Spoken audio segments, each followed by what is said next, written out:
saya memiliki harapan yang sangat tinggi.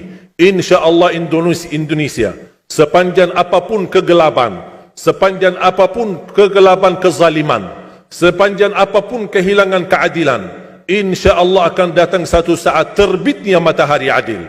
Dan InsyaAllah Indonesia akan menjadi negara Al-Quran. Saya bisa meyakinkan gitu karena saya telah merasakan bagaimana di Turki.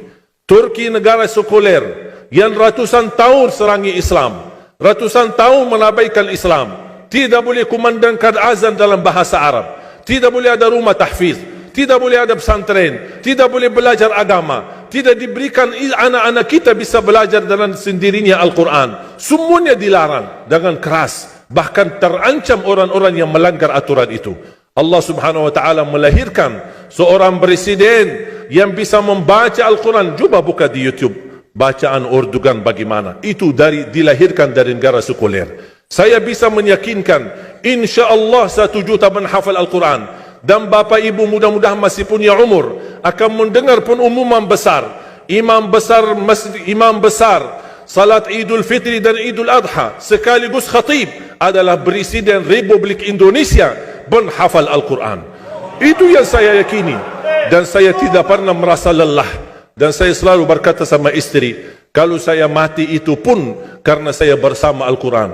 Wallahi jamaah sekalian, yang bersama Al-Quran tidak akan merugi. Berkah rizkinya, berkah umurnya, terjamin kebahagiaan. Allah subhanahu wa ta'ala hanya minta satu, berkenan bersama Al-Quran di dunia. Apa yang kita dapat? Apa yang akan dibalas? Akan Al-Quran temani kita di dunia, akan temani kita saat sakratul maut, akan temani kita di kuburan membela kita, akan menemani kita saat kita dibangkit oleh Allah, akan menemani kita saat hisab, akan menemani kita saat berjalan di atas sirat yang sangat tipis dan panjang, bahkan tajam jalanannya. Begitu sampai ke surga, apakah Al-Quran melepas? Tidak akan melepas. Al-Quran masih berkenan, padahal kita hanya cuma sekali berteman sama Al-Quran di dunia.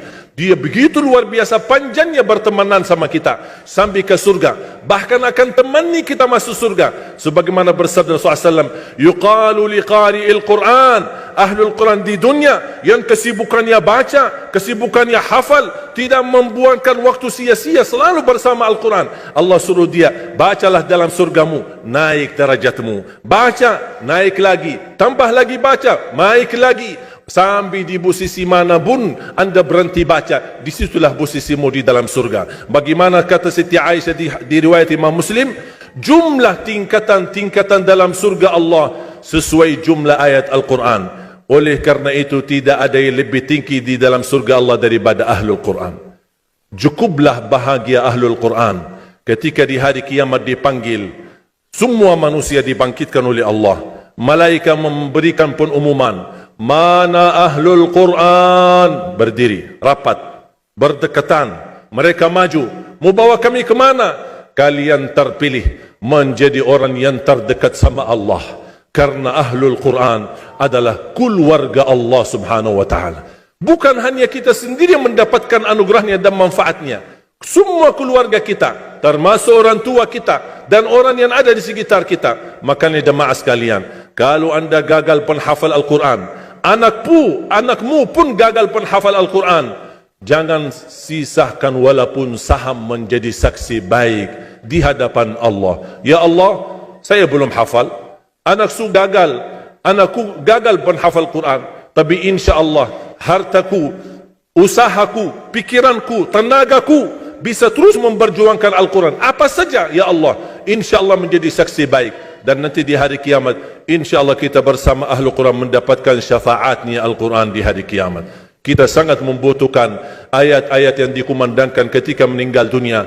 InsyaAllah setiap satu huruf akan disalurkan 10 kebaikan. Mudah-mudahan semua yang hadir diberikan kemuliaan dan keanugerah dari Allah menjadi Ahlul Quran, penghafal Al-Quran, penghayati Al-Quran, para pencinta Al-Quran, berakhlak-akhlakul Quran.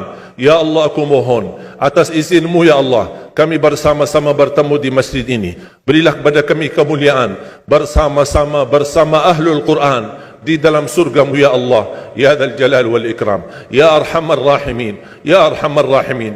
Anugerahlah kepada kami anak dan keturunan penghafal Al-Quran, anak dan cucu penghafal Al-Quran, yang mampu menjaga nama baik keluarga kami, yang mampu membanggakan kami di hadapan-Mu hari kiamat, yang mampu menhadiahkan mahkota untuk kedua orang tua kami.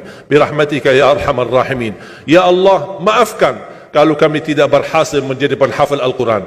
Tapi ya Allah, kami kurbankan nyawa kami, harta kami, usia kami, tenaga kami, pemikiran kami, ilmu kami untuk Al-Quran, agar Indonesia ke depan menjadi negara Al-Quran, agar Indonesia menjadi contoh terbaik untuk mata dunia, agar bisa kita melahirkan. Karena saya meyakinkan ya Allah, dan kami semua meyakinkan, terjamin masa depan Indonesia baldatun tayyibatun wa rabbun ghafur kalau selalu bersama Al-Quran. اغفر لنا ولوالدينا ولجميع المسلمين والمسلمات والمؤمنين والمؤمنات الأحياء منهم والأموات. ربنا آتنا في الدنيا حسنة وفي الآخرة حسنة وقنا عذاب النار. وصلى الله على سيدنا ونبينا محمد وعلى آله وصحبه وبارك وسلم والحمد لله رب العالمين. سبحانك اللهم وبحمدك.